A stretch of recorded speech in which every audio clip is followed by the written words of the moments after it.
창세기는 성경 66권 중에서 가장 맨 처음에 위치되어 있습니다.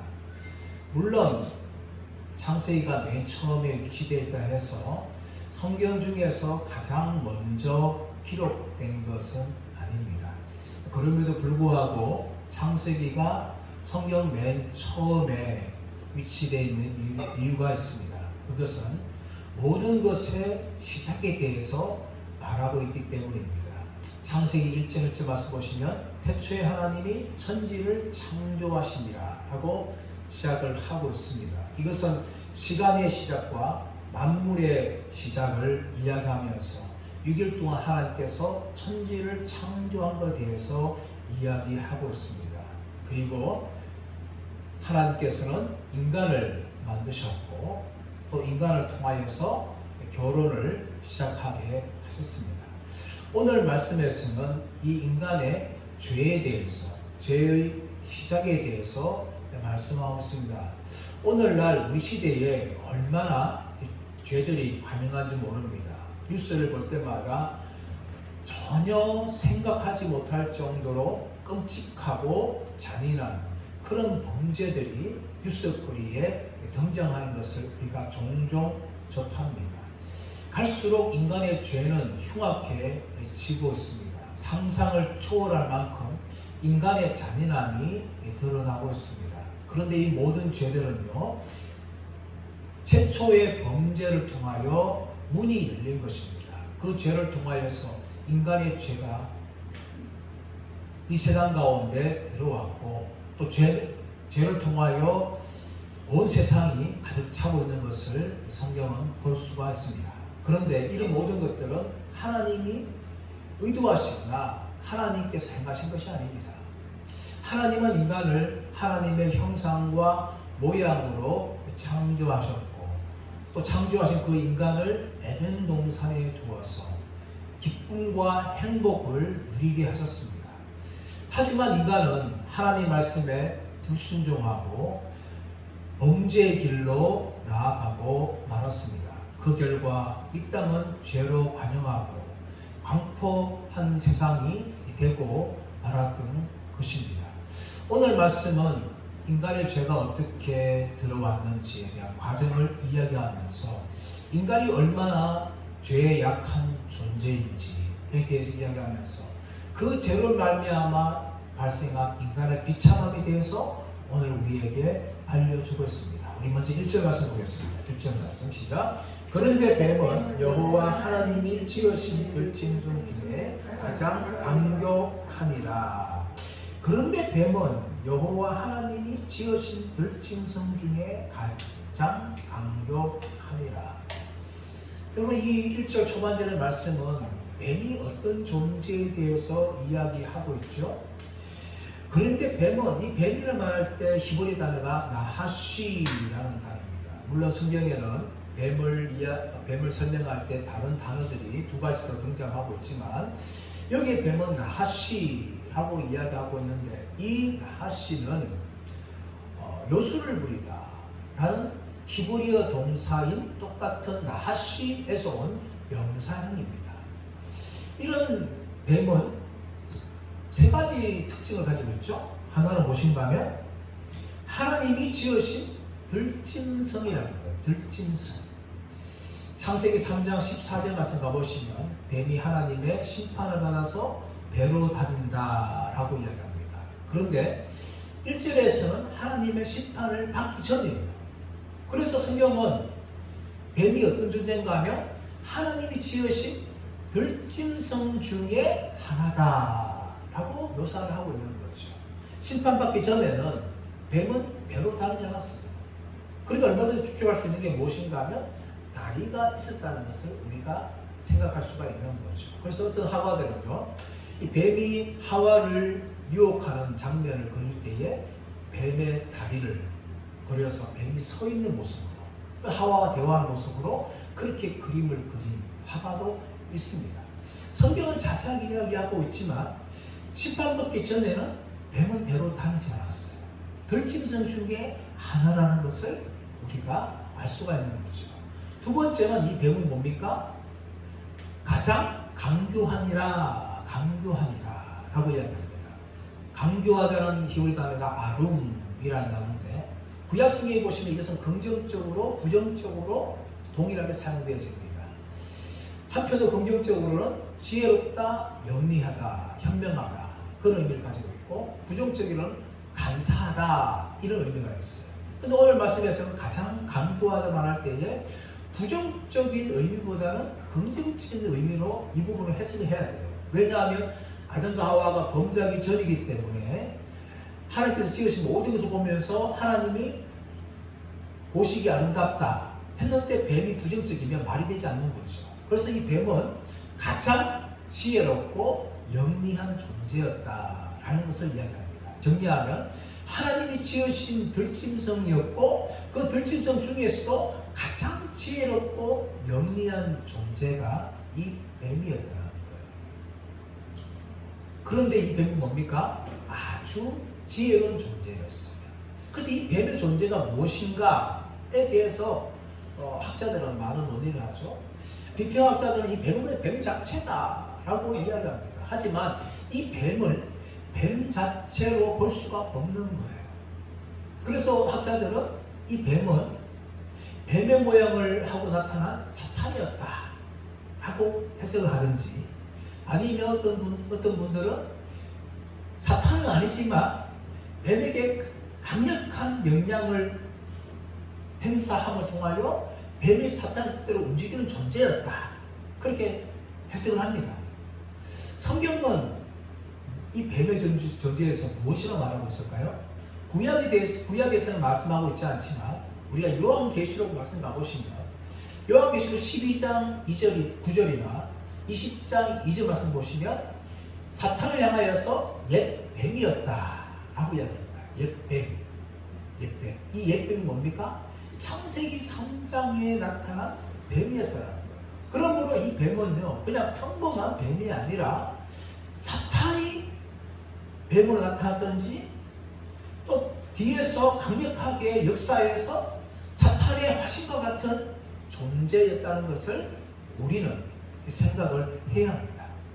그런데 이 사탄은요 뱀이 어떤 것을 이용했습니까? 뱀의 아주 지혜롭고 영리한 것을 사탄은 이용을 했다는 겁니다.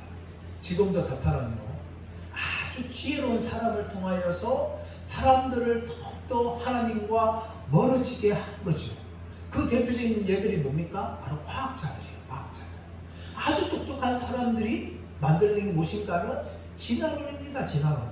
하나님이 천지를 창조한 것이 아니라 이 땅에 있는 모든 만물들은 진화에서 이루어진 것이다 라고 이야기하는 이 진화론. 영국에서 찰스 다윈이 이야기했을 때에 전 세계에 있는 과학자들이 열렬하게 환호하면서 진화론을 따르고 있는 거죠. 지금도 상당한 지혜자들은 하나님의 창조론을 믿지 않고 이 진화론을 과학적으로 생각하면서 따르고 있는 사람들이 정말 많습니다. 또 하나는 뭡니까? 천재적인 사상가들입니다. 그 중에 누군가는 무신론자들이 있어요. 무신론자들은 하나님을 부인하는 거죠. 하나님의 존재를 인정하지 않습니다. 그 중에 대표적인 예가 누군가 하면 리차드 도킨스라는 사람입니다. 이 사람은 오래전에 이 사람은 영국에 태어났고 옥스퍼드의 수재였고 또 옥스퍼드대 석자 교수까지 역임한 사람입니다. 이 사람이 만들어진 신이라는 책을 쓰면서 하나님의 존재를 부인하고 부정하면서 더 나아가서 하나님의 창조에 대해서 조목조목 반박하면서 하나님이 창조한 것이 아니라 이 땅은 우연히 발생한 것이다. 그리고 진화된 것이다. 그렇게 하나님의 존재와 하나님의 창조에 대해서 반박하고 부인한 것입니다. 이런 지혜로운 자들이 나서니까 많은 사람들이 그들의 지혜를 따라가게 되어지고 하나님과 점점 멀어지고 하나님을 인정하지 않는 무신론자들로 변화되고 있는 것입니다. 이런 자들을 향해 성경은 무엇을 말합니까? 시편 14편 1절 말씀 보시면 어리석은 자는 그 마음에 이르기를 하나님이 없다 하도다. 영적으로 다 어리석은 자들이라는 거예요. 어리석은 자들. 그 어리석은 자들이 다 하나님이 없다고 결론을 내린다는 거예요. 자기들의 지혜를 가지고 머리를 가지고 똑똑하던 사람들이 하는 대로 결론이 뭔가 하면 하나님이 없다 하고 이야기하는데 성경은 그들을 향하여서 어리석은 자들이다 라고 이야기하죠. 그리고 사탄은요, 뱀을 통하여서 하와에게 말을 걸면서 친근스럽게 하와에게 다가갔다는 거죠. 이것은 오늘날 지금도 사탄이 사람들을 향하여서 유혹할 때 쓰는 방법이라는 거죠. 만약에 여러분 사탄이 무시무시한 산지창을 들고 머리에 뿔이 나와 있고 그 인간 날카로운 수공원을 가지면서 험악한 얼굴을 가지고 나타난다면 모든 사람들이 다 도망갈 거예요. 사탄이 제안하는 건 다 거부하고 멀리 도망갈 겁니다. 하지만 사탄은 그렇게 나타나지 않죠. 교묘하게 그럴듯하게 포장하여서 자기를 드러내고 사람들이 접근하니까 많은 사람들이 그 사탄의 유혹과 속임수에 다 넘어가고 마는 거죠. 이런 뱀이 누구에게 접근합니까? 하와에게 접근합니다. 하와에게. 왜 하와에게 먼저 접근했을까요? 아담이 아니라 하와에게. 어떤 학자들은 여자들이 정성적으로 남자보다 약하기 때문에 하와에게 접근한 것이다 라고 말합니다. 물론 일리가 있는 거지만 모든 여자들이 남자보다 약한 건 아닙니다. 그렇다면 왜 하와에게 접근했을까요? 그것은 하와가 하나님의 말씀을 직접 듣지 않았기 때문입니다. 선악을 알게 하는 나무의 열매를 먹지 말라. 이것은 하나님께서 아담에게 하신 말씀이에요. 아담에게 말씀하셨기 때문에 하와는 직접 하나님께 들은 것이 아니라 아담을 통하여 들었다는 것이죠. 이것은 그만큼 하와가 하나님의 말씀에 경각심을 가지지 못하게 한 이유일 것입니다. 우리가 어떤 강의를 들어도요, 책의 원저자에게 듣는 것과 또 원저자가 아닌 다른 사람 강의를 통해 듣는 것은 하늘과 땅 차이가 있어요. 예배도 마찬가지입니다. 우리가 예배 현장에서 와서 말씀을 듣는 것, 은혜 예배 드리는 것과 그러니까 유튜브를 통해서 예배를 드리고 말씀을 듣는 건요, 많은 차이가 있어요. 마찬가지로 하와가 하나님의 말씀을 직접 듣는 것이 아니라 아담으로부터 듣다 보니까 하와는 하나님 말씀에 대해서 아주 심각하게 생각하지 않을 수가 있는 거죠. 그래서 뱀은 아담에게 접근해서 유혹하는 것이 아니라 하와에게 접근하여서 유혹을 합니다. 자, 그렇다면 뱀이 어떻게 하와를 유혹하고 있습니까? 1절 하반절 말씀 나보시면 뱀이 여자에게 물어 이르되 하나님이 참으로 너희에게 동산 모든 나무의 열매를 먹지 말라 하시더냐. 첫 번째 뱀은 교묘하게 하나님 말씀을 바꾸어 버립니다. 하나님 어떻게 말씀하십니까? 동산 모든 나무의 열매를 네가 마음껏 먹을 수 있다. 하지만 선악을 알게 하는 나무의 열매를 먹지 말라 라고 하나님이 말씀하셨는데, 오늘 뱀은 어떻게 묻습니까? 하나님이 참으로 동산 모든 나무의 열매를 먹지 말라 하시더냐. 하나님 말씀을 교묘하게 바꾸면서 질문을 던지며 통하여 하와의 마음을 흔들고 있는 거예요. 여러분, 지금도 이단들은요, 하나님 말씀을 교묘하게 바꾸죠. 이단이 왜 이단입니까? 처음은 비슷해요. 똑같아요. 그런데 끝이 다르다 하는 게 이단 아닙니까? 그들은 똑같이 기독교를 이야기하면서 성경을 가지고 나옵니다. 하지만 결론을 보면 이상하게 빠지는 거죠. 자기들의 교주가 재림 예수다. 그렇게 나중에 결국은 가는 겁니다. 성경이 말하는 예수와 다른 예수를 그들이 전하고 있어요. 처음에는 성경을 가지고 똑같이 읽어가면서 똑바로 풀어주는데 결국은 그 성경의 의미와 전혀 다를 뿐만 아니라 엉뚱한 방향으로 가는 것이 이단이에요. 사탄은 마치 그와 같습니다. 하나님의 말씀을 이용을 하고 있지만 그 하나님의 말씀을 교묘하게 바꿉니다. 하나님의 말씀에 동산 모든 나무의 열매를 먹지 말라 하시더냐 라고 이 뱀이 하와를 유혹을 한 거죠. 그럴 때 어떻습니까? 하와가 그만 흔들리고 맙니다. 자, 2절 3절 말씀. 3절 말씀. 자, 2절 3절 시작. 여자가 뱀에게 말하되 동산 나무의 열매를 우리가 먹을 수 있으나 동산 중앙에 있는 나무의 열매는 하나님의 말씀에 너희는 먹지도 말고 만지지도 말라 너희가 죽을까 하노라 하셨느니라. 이 뱀의 이 질문을 듣고 하와는 마음이 흔들렸어요. 그래서 어떻게 합니까? 동산 나무의 열매를 우리가 먹을 수 있으나, 분명히 하나님은 모든 동산 나무를 먹을 수 있다 했는데 하와는 동산 나무의 열매를 우리가 먹을 수 있으나, 3절 동산 중앙에 있는 나무의 열매는 하나님의 말씀에 너희는 먹지도 말고 만지지도 말라 너희가 죽을까 하노라 하셨느니라. 하나님은 동산 중앙에, 동산 가운데에 있는 선악을 알게 하는 나무의 열매만 먹지 말라 하셨어요.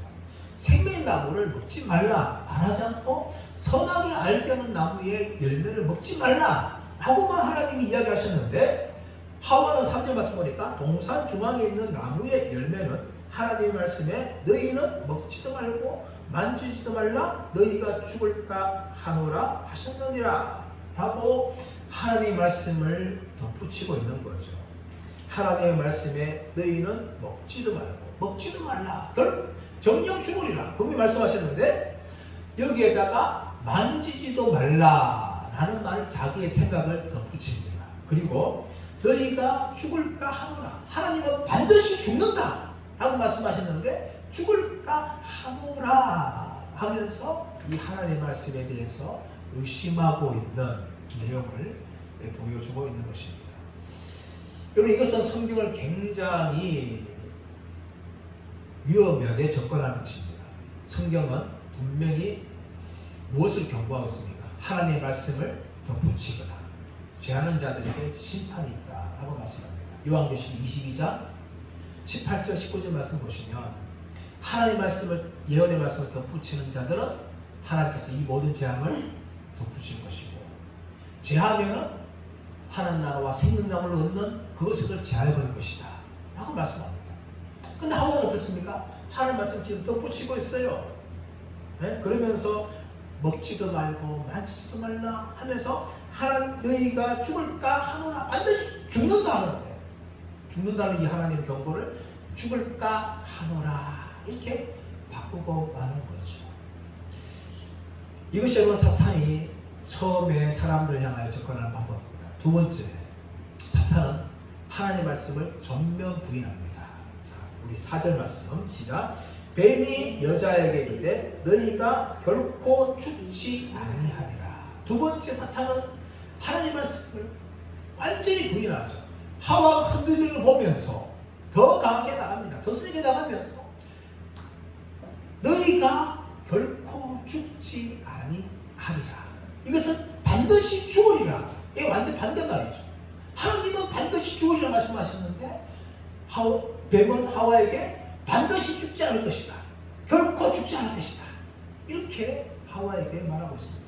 성경은 분명히 죄의 삭은 사망이다 라고 선언합니다. 하지만 사람들은 죄를 지어도 우리는 심판받지 않는다 그렇게 생각하면서 살아가면서 뱀의 모든 거짓말을 다 속고 있는 것입니다.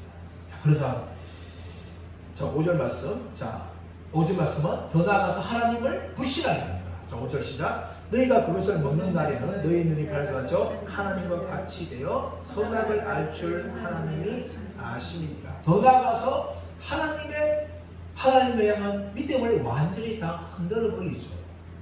왜 하나님이 너희에게 선악을 알게 하는 나무의 열매를 먹지 말라 했겠느냐 하면서 그 이유를 이야기하는데, 5절 말씀 보시면 너희가 그것을 먹는 날에 너희들이 밝아져서 하나님같이 되어 선악을 알 줄 하나님이 알기 때문이다. 이 말은 무슨 말입니까? 마치 하나님이 인간이 잘 되는 것을 시기하여서 인간이 인간 존재 이상으로 되는 것을 하나님이 원하지 않는다 하는 것을 뱀이 지금 하와에게 말하고 있는 것입니다. 여기 이 말은요, 이 하나님에 대한 이 신뢰와 믿음을 완전히 흔들고 마는 것입니다. 하나님은 우리 인간을 행복하기 위해서 에덴 동산을 주셨고, 그 에덴 동산의 모든 나무의 실과를 먹도록 하나님이 허락해 주었어요. 단 하나만, 선악을 알게 하는 나무의 열매를 먹지 말라 하는 이 금지 명령을 주셨어요. 그런데 이런 좋으신 하나님을 뱀은 하와로 하여금 불신하게 합니다. 하나님 왜 선악을 알게 하는 나무의 열매를 먹지 말라 했겠느냐? 그것은 너희들이 밝아져서 선악을 알게 되어 하나님처럼 될 것임을 알기 때문에 하나님이 막으신 것이다 하면서 하나님에 대한 이 신뢰를 완전히 무너뜨리고 있는 것이 이런 사탄이 하는 방법입니다. 이렇게 여러분 뱀은요 하와를 유혹하였습니다. 그리고 이 뱀의 유혹의 결과 하와는 그만 넘어지고 마는 것입니다. 여러분 인간들은 죄를 지을 때에 이 죄를 지은 자기 자신에 대해서 우리는 모든 면죄부를 두고 자신이 유혹받았다 라고 변명을 합니다. 하지만 그 유혹은 사탄이 준 것이 아니에요. 성경은 신약성경은 무엇을 말하고 있는가 하면 우리가 유혹한 것은 우리 안에 있는 정욕 때문에 우리가 유혹받는 것이고 죄도 우리 자신이 짓는 것이다 라고 이야기합니다. 그러므로 우리는 죄를 짓는 것에 대해서 또 유혹받는다 하더라도 그 유혹 때문에 죄를 짓는 것에 대해서 핑계할 수가 없어요. 왜냐하면 우리 스스로가 그 죄를 지었기 때문입니다. 오늘 6절 말씀 보시면 하와의 범죄 모습을 보여주고 있는데, 자 6절 말씀 시작. 여자가 그 나무를 본즉 먹음직도 하고 보암직도 하고 지혜롭게 할 만큼 탐스럽기도 하는 나무인지라 여자가 그 열매를 따먹고 자기와 함께 있는 남편에게도 주매 그도 먹은지라. 자 하와가 어떻게 범죄했을까요? 첫 번째는 뱀의 말을 듣고 그 나무를 본즉 보았다는 거예요. 보았다. 여러분 우리 모든 죄는요 대부분이 우리 눈부터 시작합니다. 우리 눈이 보는 것 때문에 우리의 죄가 시작되는 거죠. 죄의 시작은 우리의 눈이에요. 그러므로 성경은 마태복음 6장 22절에서 눈은 몸의 덤불이니 내 눈이 성하며 온몸이 밝을 것이요 라고 예수님께서 말씀하셨어요. 또 우리의 눈 관리를 잘해야 돼요. 우리가 무엇을 보느냐에 따라서 죄가 시작되기 때문입니다. 여호수아 7절 말씀 가보시면 아간의 범죄가 어떻게 생겼습니까? 아간이 바벨론 산 외투를 보고 금덩이를 보고 은덩이를 보니까 뭐한 거예요. 보니까 뭡니까? 그것을 갖고 싶은 마음이 생긴 거죠. 다윗의 범죄. 다윗의 범죄는 어쩌면 사울보다 더 끔찍한 죄 아닙니까? 자신의 부하인 우리아를 사지에서 죽이고 그 아내를 강간하는 이 죄를 범한 것이 다윗이었어요. 그런데 이런 죄가 어떻게 발생한 거예요? 왕들이 출전할 때에 출전하지 않고 왕궁을 거닐다가 그곳에서 뭡니까? 여인의 목욕을 잡아본 거예요. 본 거예요. 본 거. 여기에서 죄가 시작된 거죠. 하와도 죄도 유혹을 받았지만 그 나무를 안 봤으면 죄에 넘어지 않았을 겁니다. 그런데 뱀의 유혹 후에 그 나무를 본 거예요. 우리의 죄도 마찬가지입니다. 우리가 무엇을 보느냐에 따라서 죄가 시작될 수가 있는 것이죠. 이 본 후에 하와의 마음에 뭐가 생겼습니까? 죄에 대한 호기심, 죄를 짓고 싶은 마음이 생겨난 겁니다. 자, 6절 계속해 보시면 그 나무를 본즉 먹음직도 하고 보암직도 하고 지혜롭게 할 만큼 탐스럽기도 한 나무인지라. 그걸 보니까 마음 가운데 뭡니까? 죄를 짓고 싶은 마음이 생기는 거죠. 호기심이 생긴 거예요. 보니까 보암직도 하고 먹음직도 하고 지혜롭게 할 만큼 탐스럽기도 한 나무이기 때문에 뭡니까? 내가 저것을 먹고 싶다 라는 마음이 생긴 거죠. 이 모든 죄의 시작은요 보는 시작하지만 그 보는 것은 우리 마음에 대한 이 죄에 대한 호기심을 유발합니다. 그러므로 우리는 호기심을 주의해야 돼요. 모든 호기심 다 나쁜 거 아니죠? 인류의 과학의 발전은 호기심을 시작되는 거죠. 그러나 죄에 대한 호기심은 우리가 경계를 해야 됩니다. 담배를 피우면 어떨까? 한 대 피우면 어떨까? 술을 한 잔 먹으면 어떨까? 내 아내와 내 남편 대신에 다른 남자, 다른 여자를 관계를 가지면 어떨까? 이런 호기심부터 죄가 잉태해서 그 죄가 행동으로 나아가게 되는 거죠. 하와의 마음 가운데도 그 나무를 본지니까 먹음직도 하고 보암직도 하고 지혜롭게 알면 탐스럽게 한 나무이기 때문에 내가 저것을 따먹고 싶다 하는 마음이 생긴 거죠. 그리고 우리 마음 가운데는 죄에 대한 호기심을 우리는 영적으로 경계해야 됩니다. 어느 교회에 목사님 계셨어요. 온천에 있는 목사님이신데 이 목사님은 참 장로님 여러분 계시는데 참 장로 다 좋으신데 한 분이 이 목사님을 참 괴롭히는 장로님이 계셨어요. 어떻게 괴롭히는가 하면 성경에 있는 엉뚱한 질문을 통해서 목사님이 대답을 잘 못하도록 그 성경을 읽은 후에 그것을 가지고 항상 와서 목사님이 질문하는 거예요. 그러면서 이 창세기 3장 읽다가 하나님이 왜 선악을 알게 하는 나무의 이름을 만들어셔서 하와를 뒤집게 했느냐 여기서 질문을 한 거예요. 그 목사님이 성경을 가지고 다 이야기합니다.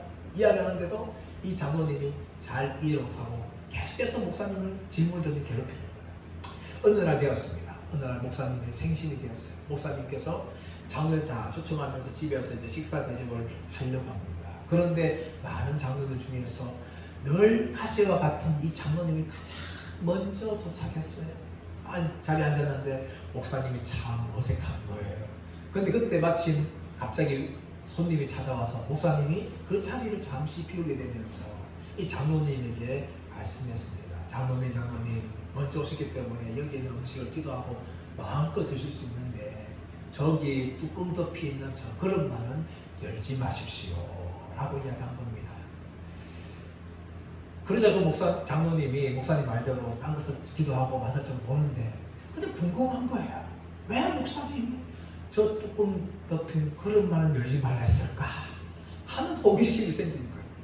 시간이 좀 지나도 목사님이 안 들어오는 거예요. 그래서 너무 궁금한 거예요. 그래서 내가 뚜껑 열어본다 해도 누가 알겠느냐 하면서 뚜껑을 딱 열었는데 그 안에 뭐가 들어있는가 하면 참새가 들어있는 거예요. 참새가 부다닥 하면서 뛰어오르는 거예요. 그러니까 이 장로님이 깜짝 놀라가지고 뒤로 넘어졌는데 이 뚜껑을 열었기 때문에 이 참새를 잡아야 되잖아요. 참새를 잡으려고 온 집을 따다니는데 그만 집안이 엉망이 된 거예요. 그때 목사님이 딱 들어온 거예요. 그러면서 상황을 말하지 않아도 장로님 그만 고개를 푹 숙이는 거예요. 그리고 그 이후로부터는 더 이상 목사님에게 엉뚱한 질문을 하고 목사님을 괴롭히지 않았던 그런 이야기가 있습니다. 그런 사람은요 이렇게 죄에 대한 호기심이 있어요. 그 호기심 때문에 행동으로 옮기는 거죠. 여기에 대해서 요한일서 2장 15절 16절은 이렇게 이야기하고 있습니다. 이 세상이나 세상에 있는 것들을 사랑하지 말라. 누구든지 세상을 사랑하면 아버지의 사랑이 그 안에 있지 아니하니 이는 세상에 있는 모든 것이 육신의 정욕과 안목의 정욕과 이생의 자랑이니 다 아버지께로 온 것이 아니요 세상으로부터 온 것이다 라고 말합니다. 우리 안에는 육신의 정욕, 안목의 정욕, 이생의 자랑이 있습니다. 육신의 정욕을 따라 살면 어떨까? 안목의 정욕을 따라 살면 어떨까? 이생의 자랑을 따라서 살면 어떨까? 하는 욕심을 가지고 있는데 이 모든 것이 뭡니까? 아버지께로 온 것이 아니에요. 세상으로부터 온 것이다 하고 성경은 우리에게 경고하고 있는 것입니다. 세 번째, 오늘 이 하와의 범죄는 하와의 범죄로만 끝난 것이 아니라 아담의 범죄까지 나아가게 됩니다. 6절 하반절 말씀 볼까요? 6절 하반절 말씀 보시면 여자가 그 열매를 따먹고 자기와 함께 있는 남편에게도 주매 그도 먹은지라. 여자가 그 열매를 결국 따서 먹었어요. 근데 자기 혼자만 먹는 것이 아니라 어떻게 합니까? 그 자기와 함께 있는 남편에게도 주매 그도 먹은지라. 이것은 무엇을 말합니까? 하와의 죄만 아니라 바로 성경은 아담의 죄라는 것을 이야기하고 있어요. 아담이 공범이자 더 나아가서는 사실상 이 모든 죄의 원인은 아담에게 있습니다 라는 것을 이야기합니다. 물론 하와가 땄어요. 하와가 범죄했어요.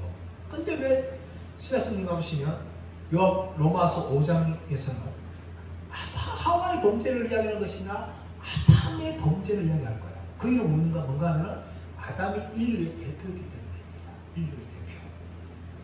하와가 따서 자기와 함께 있는 남편에게 주었다는 겁니다. 그런데 이 하와의 죄에 대해서는요, 아담의 책임이 굉장히 큽니다. 왜 그렇습니까? 선악을 알게 하는 나무의 열매를 먹지 말라. 이것은 누가 들었는가 하면 아담이 들었어요. 그렇다면 아담은 어떻게 해야 될까요? 열매를 따서 자기에게 준 하와를 향하여서 어떻게 하는가? 책망을 해야죠. 혼을 내야 됩니다. 왜 하나님 말씀에 불순종했느냐 하면서 하와에게 책망을 해야 되는데, 그런 말이 전혀 등장하지 않고 하와가 먹고 나서 자기와 함께 남편에게 주니까 그도 먹은지라. 성경은 이렇게 이야기하고 있는 거죠. 어쩌면 아담의 마음 가운데는 자기가 이 열매를 따먹고 싶지만 따먹지 못하니까 하와가 어쩌면 따서 자기에게 주면 어떨까 하는 생각도 가지고 있을 것입니다. 그리고 하와가 범죄하는 그 순간에 아담은 멀리 있지 않았어요. 오늘 말씀 보시면 자기와 함께 있는 남편에게 주었다. 그 말은 무슨 말이에요? 따먹는 그 현장에 아담은 그렇게 멀리 있지 않고 가까이 있었다 라는 것을 알 수 있어요. 그렇다면 뱀이 하와와 대화를 나눌 때에 아담은 얼마든지 막을 수가 있었어요. 뱀도 하와 대화할 때에 너희라는 단어를 1절과 4절과 5절에 사용합니다. 이것은 무슨 말이에요? 아담이 그렇게 멀리 있지 않았다는 거예요. 하와 근처에 있다는 것을 이야기하고 있는 것입니다. 그러므로 이 하와의 범죄는 하와의 범죄가 아니라 아담의 범죄라고 해도 과언이 아닙니다. 여기에 대해서 성경 로마서 5장 12절은 이렇게 이야기하고 있죠. 그러므로 한 사람으로 말미암아 죄가 세상에 들어오고 죄로 말미암아 사망이 들어왔나니 이와 같이 모든 사람이 죄를 지었으므로 사망이 모든 사람에게 일어나느니라. 여기 한 사람은 하와가 아닙니다. 아담입니다. 하나님께서 아담을 인류의 대표로 세우시는데 그 아담이 하와와 공범으로서 어쩌면 그 마음에 이미 죄를 짓고 싶은 마음을 굴뚝같이 가지고 있는 모습이라는 것을 우리는 성경을 통하여 얼마든지 알 수가 있는 거예요. 그러므로 이 하와의 범죄는 하와의 범죄만 끊는 것이 아니라 아담의 범죄가 되었고, 아담은 인류의 대표였기 때문에 그 모든 죄가 모든 사람들에게 다 이르렀다라고 성경은 말씀하고 있는 것입니다. 그렇다면 이 범죄의 결과 어떻게 되었을까요? 7절 말씀하겠습니다. 7절 시작. 이에 그들의 눈이 밝아져 자기들이 벗은 줄 알고 무화과 나무 잎을 엮고 심화로 삼았더라. 뱀의 말처럼 눈이 밝아졌어요. 근데 눈이 밝아졌는데 좋은 줄 밝아졌을까요? 아닙니다. 자기들이 벗은 줄 알았다라고 이야기하죠. 무엇을 느껴요? 수치심과 부끄러움을 느끼는 거죠. 선악을 알고 하는 나무의 열매를 먹기 전에는 그들은 전혀 부끄러움이 없었어요. 왜냐하면 하나님의 형상과 모양대로 지음받았고 하나님과 날마다 대화했고 하나님의 영광을 경험했던 사람들이 아담과 하와였습니다. 하지만 뱀의 말을 듣고 선악을 알게 하는 나무의 열매를 따먹는 순간 그들은 죄인이 되었고 그 죄로 말미암아 자기들이 밝아 벗은 것을 보고 부끄러움과 수치심을 느끼게 된 거죠.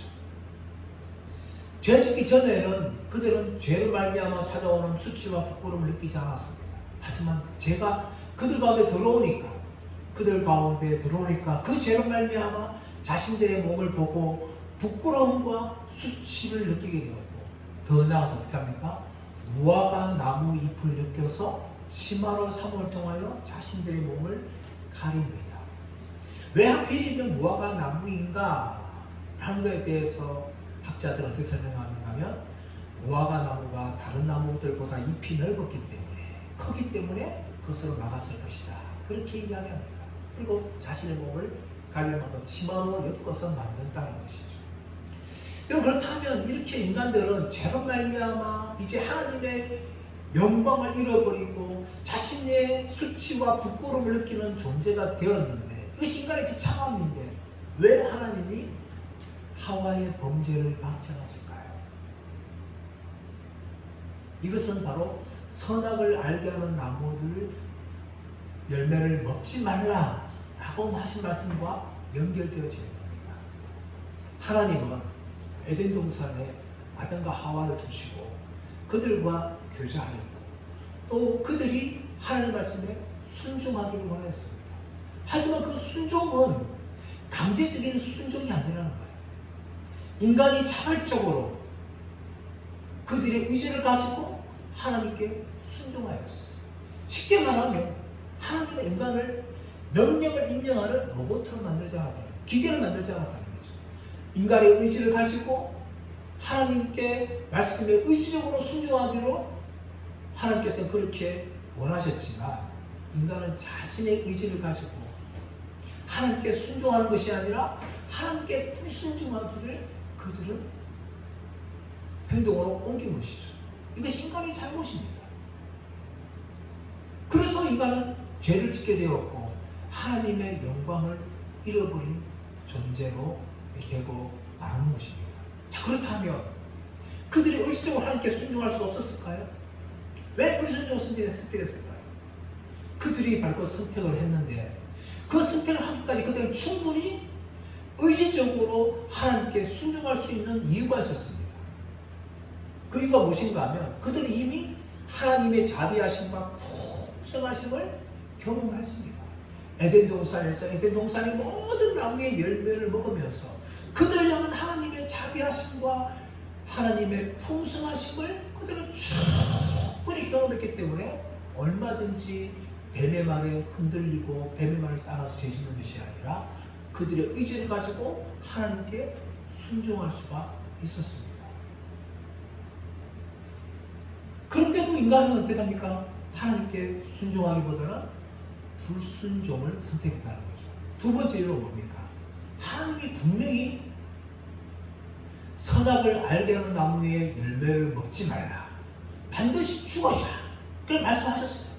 아담은 그 말씀을 들었습니다. 그렇다면 그 하나님 말씀에 순종해야 되죠.